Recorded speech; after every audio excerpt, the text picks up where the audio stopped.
Watson Interiors stood in the Maplewood district, a suburb of Seattle, Washington.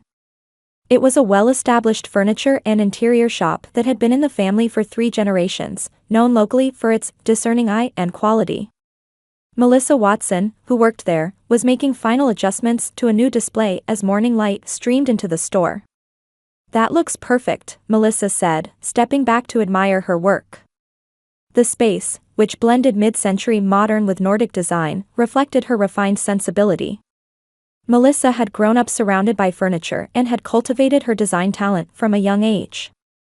Her aesthetic sense was highly regarded by customers, and recently she had become known as the new face of Watson Interiors. "Melissa, what do you think about that arrangement?" came a voice from the back of the store. It was Melissa's father, Frank Watson. Frank had meticulously combed his graying hair and was wearing a neatly pressed button-down shirt as he did every day. He was a man who valued the old ways and traditions he had inherited from his father, the store's founder, above all else. "It's fine, Papa. This arrangement will showcase the furniture beautifully when the evening light comes in," Melissa answered confidently, but Frank frowned. "But we've been placing large furniture against that wall for 70 years. Customers expect it," he said. With no sons or daughters besides Melissa, Frank had placed the burden of preserving the Watson name and store on her shoulders. She inwardly sighed at her father's stubbornness, but smiled without changing her expression. "I'll think about it," she replied. Just then, the bell at the store entrance rang, and Melissa's mother Doris entered carrying paper bags in both hands. Unlike Frank, Doris was a woman with a gentle demeanor and kind smile, someone who had always prioritized family peace above all else. "Everyone, it's lunchtime. I bought sandwiches from that special bakery," she announced. "Thank you," Melissa said, approaching her mother and kissing her on the cheek. As the 3 of them sat around the small table in the office having lunch, the store phone rang. Doris got up and answered it. Melissa didn't miss how her expression gradually clouded over. "It's Ashley," Doris said quietly, holding the receiver to her chest. "Seems like there's another problem." Melissa inwardly sighed. Her sister Ashley had been the center of the family since birth. Though blessed with an adorable appearance and captivating sociability, she was always stirring up some drama. Recently, she had divorced after barely 2 years of marriage and moved to an apartment near the family home with her 4-year-old son Noah. Doris hung up the phone and returned to the table with a tired expression. "There seems to be a problem at Noah's daycare. Someone needs to pick him up, but I have a volunteer commitment today." "I'll go," Melissa offered immediately. That was always her way, naturally assuming the role of the good daughter and reliable sister. Doris's face showed relief. "You're always so dependable." Frank nodded but said nothing. In his mind, family members helping each other was simply expected. Within that expectation, Melissa always carried the heaviest burden. Melissa mentally reorganized her afternoon work schedule as she finished her sandwich. And this with her wedding just 2 days away. Her relationship with her fiancé, Jason Clark, had begun 3 years ago when he visited the store as a customer. Jason, building his career as an architect, was drawn to Melissa's aesthetic sense and intelligence, while she opened her heart to his kindness and passion. He was the one who gave her the courage to live her own life. Before leaving the store, Melissa took a photo of herself with Jason from her desk drawer and smiled unconsciously. In 2 days, she would change from a Watson to a Clark. It was the beginning of a new life. However, Melissa always found herself torn between her responsibilities as the eldest daughter of the Watson family and her own happiness. Making sacrifices for the family, that was something she took for granted. Lately, though, she had been wondering if this was really the right way. Taking the car keys in hand, Melissa took a deep breath. For now, she would go pick up Noah. The day before the wedding, Melissa's apartment was filled with wedding dresses, accessories, and bridesmaids' dresses, wrapped in an atmosphere of happy tension. Jason was staying at a friend's house for just one night, looking forward to seeing her tomorrow. As Melissa was checking the decorations she would use tomorrow, she received a message from Jason on her smartphone. "Waiting for you tomorrow. I love you." Melissa was about to reply with a smile when her phone rang. The screen showed Mom. Since her mother had called several times for final wedding confirmations, she answered without thinking much of it. Come to the general hospital right away. Ashley's been in an accident. Doris's voice was trembling. In the background, Melissa could hear her father Frank giving instructions. What happened? Is she okay? Melissa asked, quickly throwing on a cardigan. I don't know the details, but it seems serious. Come quickly. Melissa sped to the hospital. Her heart was racing. Though her relationship with her sister was complicated, her chest tightened at the thought of something happening to Ashley. And concerns about tomorrow's wedding also crossed her mind. After parking in the hospital lot, Melissa rushed to the emergency entrance and found her parents in the lobby. Doris's eyes were red, and Frank stood with a grim expression. How is she? How's Ashley? Melissa asked. Frank placed both hands on his daughter's shoulders and said in a grave voice, Melissa, listen. Ashley's condition isn't good. According to the doctor. He paused and continued, we have to cancel the wedding. For a moment, Melissa couldn't understand her father's words. Cancel? But we could postpone it, not cancel it completely. Not postpone, cancel, Frank's voice was resolute. Ashley is in intensive care. She needs her family. Doris added tearfully, Noah is frightened and won't stop crying. He needs his mother. And right now, Ashley needs you. Melissa's mind was in confusion. But the wedding is tomorrow. The guests, the catering, the flowers, all the preparations. Your sister is in critical condition, and all you can think about is your wedding? Frank's voice grew stern. Melissa shook her head slightly. That's not what I meant. I need to talk to Jason. What is there to discuss? Frank raised his voice. Family comes first. If you choose your marriage over your family now, you're no longer a Watson daughter. Several people in the lobby turned to look. Doris grabbed her husband's arm, but Frank's anger didn't subside. I'll go see Ashley, Melissa said in a trembling voice. When she asked at the nurse's station, she was told which room Ashley was in. It wasn't the intensive care unit, but a general ward. Feeling a strange sense of incongruity, Melissa headed to the indicated room. The door was slightly open. Just as she was about to knock, she heard laughter from inside. Melissa froze in her tracks. Entering the room, she found Ashley lying in bed, holding a mobile phone in one hand, looking at something with enjoyment. She had only minor scrapes on her face and, although she had N4, she was far from critical. Ashley? Her sister looked up with a surprised expression and quickly placed her phone on the bedside table. Melissa. You came. What happened? Mom and Dad said it was serious. Ashley sighed theatrically. I just fell down some stairs. The doctor said they need to keep me under observation for tonight, just to be safe. Melissa was confused. But Mom and Dad.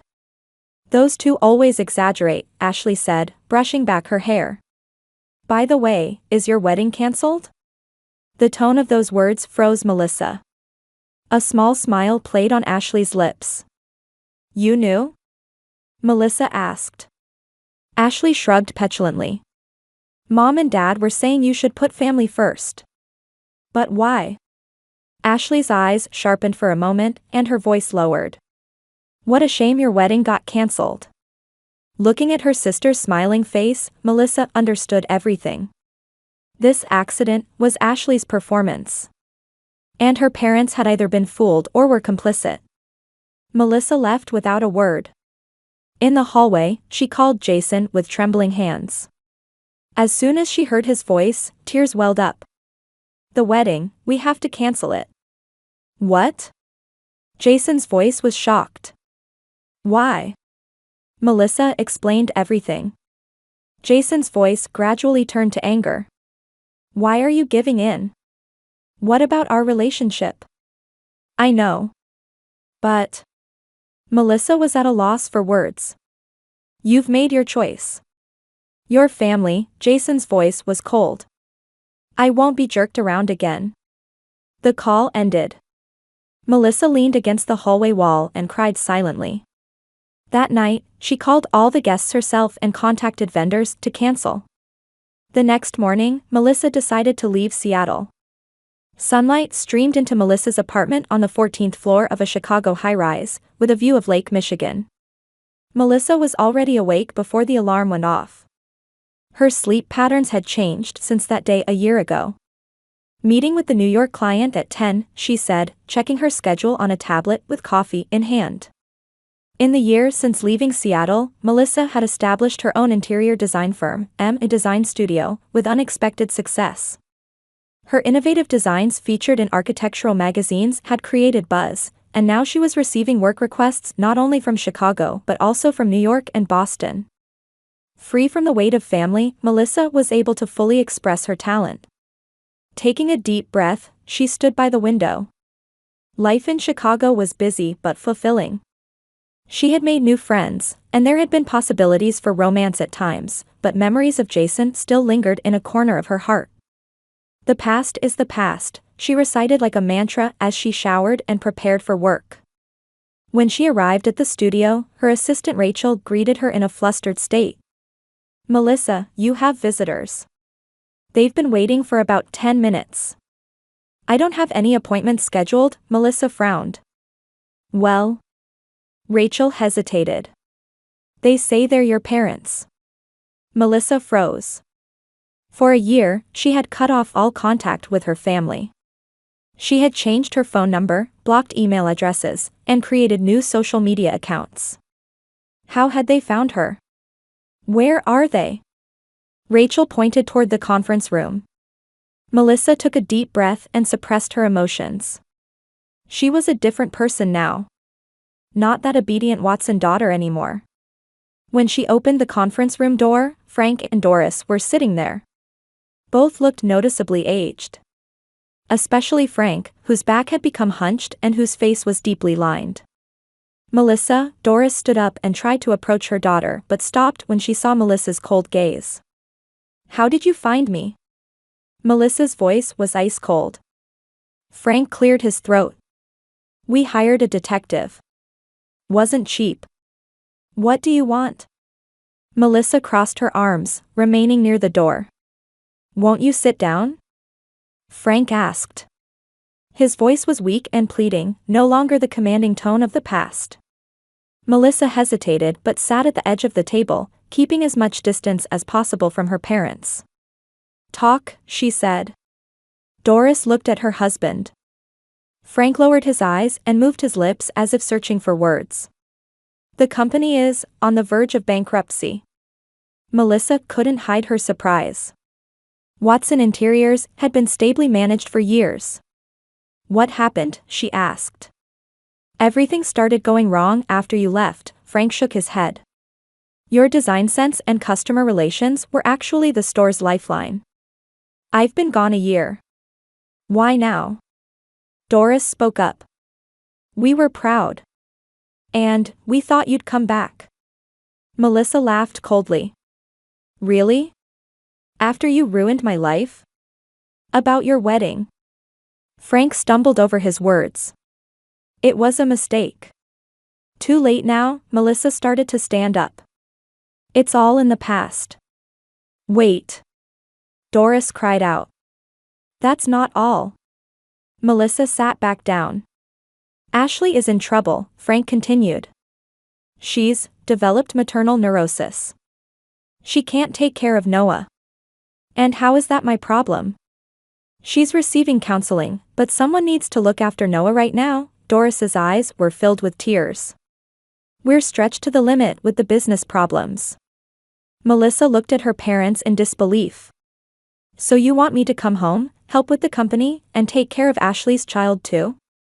Frank and Doris didn't answer, but their silence meant affirmation. Why should I help? Melissa's voice trembled. After you ruined my life?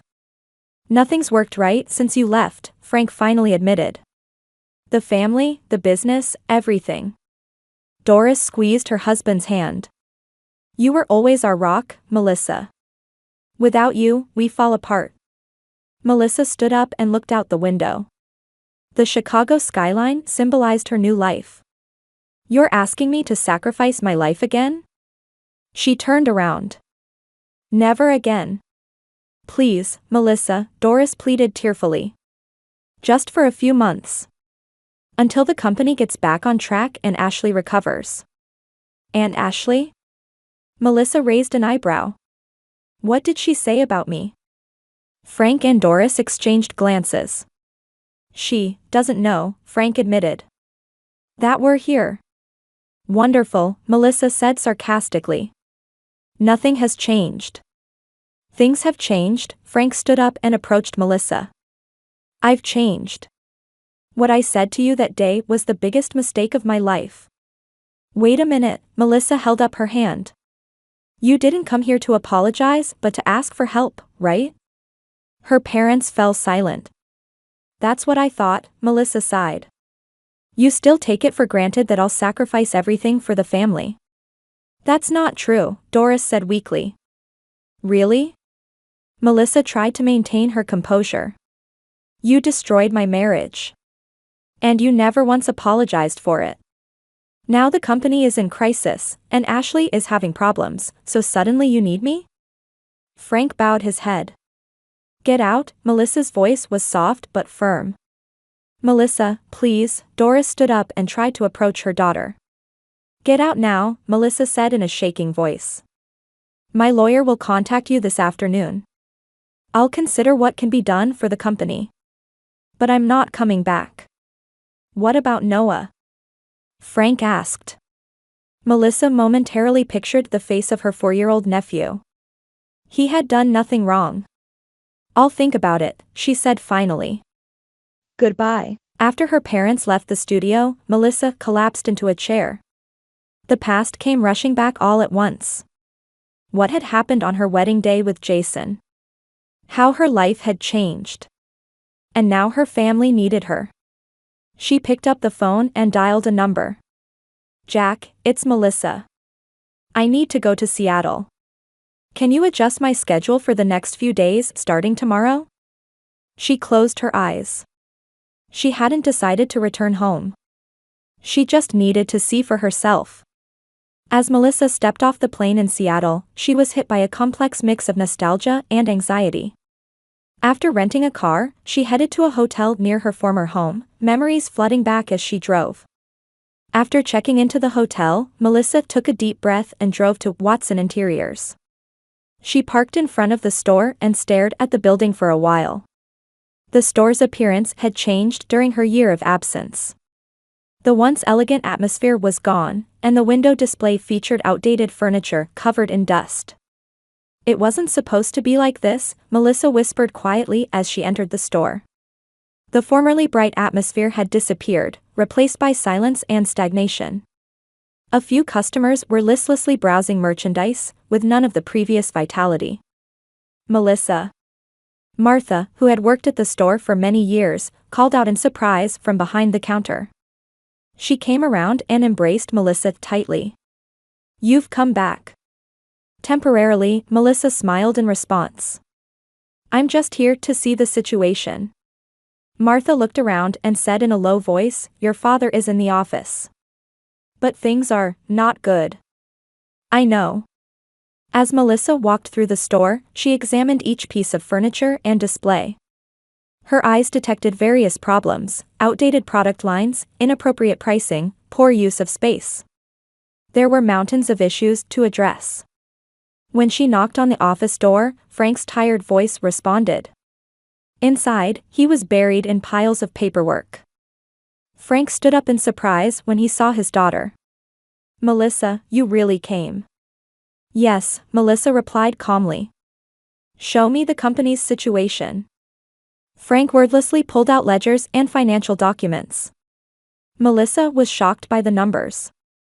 The situation was worse than she had imagined. Sales had plummeted, debt had ballooned, and at this rate, the business wouldn't last 3 months. How did it come to this? Frank sank deeply into his chair and said wearily, After you left, customers began to leave. And I couldn't keep up with the times. For the first time, Melissa saw fragility in her father. The man who had always been strong and stubborn now appeared defeated and aged. What about online strategy? We tried, Frank gave a bitter smile. But you know what they say about teaching old dogs new tricks. Melissa opened a computer and checked the company website. It was poorly made, as if by an amateur, with unappealing product photos. I understand, Melissa stood up. First, I want to see Ashley. Frank looked surprised. Really? Yes. I need to understand everything. On the way to Ashley's apartment, Melissa pondered what to say. Should she explode with anger or handle it calmly? In the end, she decided to focus on understanding the whole situation rather than giving in to emotions. At the apartment, Doris was playing with her grandson Noah. Seeing Melissa, Noah shyly hid behind his grandmother. He's grown so much, Melissa smiled. Melissa. Doris exclaimed with a mixture of surprise and joy. Ashley is in the bedroom. She's not feeling. I understand, Melissa replied quietly. When she knocked on the bedroom door, a faint "come in" was heard. Entering the room, Melissa found Ashley lying in bed. She was thinner than before and looked unwell. Her eyes widened when she saw Melissa. Melissa. Her voice was thin. It's been a while, Melissa sat down in a chair. Let's talk. Ashley tried to sit up but quickly gave up. About what? Why did you do it? Melissa asked quietly. On my wedding day? There was a long silence. Ashley stared out the window and finally spoke. I was jealous because you were always perfect, her voice trembled slightly. You were Dad's pride, Mom's accomplished daughter, the store's talented designer. I was always in your shadow. That's not true, Melissa shook her head. It is. Ashley's voice strengthened. I was always asked, why can't you be more like Melissa? And I couldn't bear to see you in a happy marriage right after mine had fallen apart. Melissa was speechless. She hadn't understood the depth of her sister's feelings. Still, you had no right to ruin my life.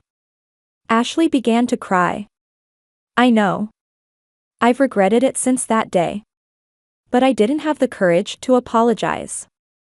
And now. She gestured to indicate her condition. I'm like this. What happened? After the divorce, I became depressed. Taking care of Noah, work, everything became overwhelming. Ashley wiped her tears with a handkerchief. And Mom and Dad were busy with company problems, so I was alone. Suddenly, she looked directly into Melissa's eyes. I really need help. It shocks even me to admit it. Melissa took Ashley's hand. The anger was still there, but she could understand her sister's suffering. I'll help, Melissa said with determination. But there are conditions. Ashley looked at her with a mixture of hope and anxiety. First, I want a sincere apology. And you must continue counseling. I'll help with Noah and the company, but you all need to make an effort too. Ashley nodded quietly. I'm sorry. I apologize from the bottom of my heart for ruining your life. The sisters stared at each other in a long silence. It wasn't complete forgiveness, but it was a beginning. That night, Melissa worked on a business plan in her hotel room. Saving Watson Interiors would require radical reforms, building an online strategy, refreshing the product line, redesigning the store. With her Chicago experience and connections, there was potential. The next morning, Melissa gathered her parents and Ashley at the store to explain her plan. I'll rebuild this place while maintaining my business in Chicago. But I have some conditions. The family listened intently. First, transfer part of the management rights to me. Second, don't interfere with my design policies. And most importantly, we need to build a new relationship as a family. We can't go back to how things were. Frank looked dissatisfied but quickly nodded. Understood. I accept your conditions. That evening, Melissa walked alone through the city. She went to the park where she had once walked with her fiancé Jason and sat on a bench. I lost him that day because of my own fault, she whispered quietly. If she had stood up more strongly, if she hadn't given in to her family, her life might be different now. But now she was walking a different path. Melissa looked up at the sky. She had decided to save her family, but that didn't mean returning to her old self. As a woman with new boundaries who knew her own worth, she would rebuild family relationships. 6 months later, Watson Interiors was bustling with a reopening celebration party. The store had been transformed into a bright, open space where traditional furniture and modern design were beautifully integrated. Not only local customers but also architects and designers from Melissa's network were attending. "It's wonderful," a local real estate agent exclaimed admiringly. "I never thought Watson Interiors would make such a comeback." Melissa smiled with a glass in hand. "Thank you. I believe it's important to respect tradition while adapting to the new era." Shifting her gaze, she saw Frank deeply engaged in conversation with a young customer. Previously, he would have dismissed a young person's opinion, but now he was listening earnestly. Change hadn't been easy for him, but he was making his own effort to overcome the company's crisis. Doris was playing with Noah using a miniature house. Her expression was bright as she enjoyed her role as a grandmother, the previous anxiety gone. Melissa. Turning around, she saw Ashley standing there. She had cut her hair short and regained a healthy glow. Through 3 weekly counseling sessions and working part-time handling the store's accounting, she was gradually regaining her confidence. "Is next week good for the new catalog photo shoot?" "Yes, that's fine," Melissa answered. The sisters' relationship was gradually being repaired, but it wasn't the unconditional trust of before, rather, a new relationship based on mutual respect. While helping take care of Noah, Melissa had clearly established boundaries. The center of her life was firmly herself. Toward the end of the party, Melissa stepped out to the back of the store alone. Life commuting between Seattle and Chicago was busy, but there was a sense of fulfillment in walking her own path. Her relationship with her parents had changed too. She was no longer bound by the role of the good daughter, but was beginning to build an equal adult relationship. "Melissa?" She turned around in surprise at the familiar voice. There stood Jason, her former fiancé. "Jason. Congratulations on the renewal." "It's excellent work," he smiled. "I saw it in an architecture magazine and felt I had to come see it." Melissa couldn't hide her agitation. "Thank you. But why?" "I'm handling a new project in Seattle now," Jason explained, standing at a distance. "And I wanted to know how you were doing." They gazed at each other in silence. 1.5 years ago, their lives had taken separate paths. "You look happy," Jason said quietly. "Yes, I suppose I am," Melissa answered honestly. "And you?" "Me too," he nodded. "Actually, I'm engaged. To a woman I met at an architectural firm." While feeling a small pain in her chest, Melissa said sincerely, "Congratulations, Jason." "Your decision wasn't wrong," Jason said with a serious look. "I couldn't understand it then, but I do now. You were connected to this place, this family. I should have respected that." "I was wrong too," Melissa admitted. "I sacrificed too much for my family. But it's different now. From what I can see, everything seems to be going well." "You could say that," Melissa smiled. "Family relationships have been repaired, but they're different. It's an equal relationship now." After reminiscing for a while, they said goodbye. After Jason left, Melissa took a deep breath. The pain of the past wasn't completely healed, but she was moving forward. Back at the store, Ashley was looking for her. "Melissa, I want to tell you something." Ashley's expression was serious. "Thank you. If you hadn't come back, we would have fallen apart. Especially me." She stumbled over her words. "I'm truly sorry. About your wedding, everything." Melissa placed her hand on Ashley's shoulder. "That's in the past now. What's important is how we live from here on. Inside the store, Frank had begun a speech. To mark the beginning of a new chapter for Watson Interiors, I'd like to introduce the person who deserves the most credit, my daughter, Melissa. Melissa stood beside her father. He put his arm around her shoulder and continued, looking slightly embarrassed. Without her, either this store nor our family would be here. Thank you, Melissa. As applause erupted, Melissa savored the moment. Her life had taken an unexpected direction, but now she had no regrets about her choices. Her relationship with her family had been repaired, but it was a different, equal relationship than before. And most importantly, she herself had changed. No longer just the good daughter who made sacrifices, but a woman who knew her own worth and had the strength to set boundaries. Melissa smiled and raised her glass. To new beginnings.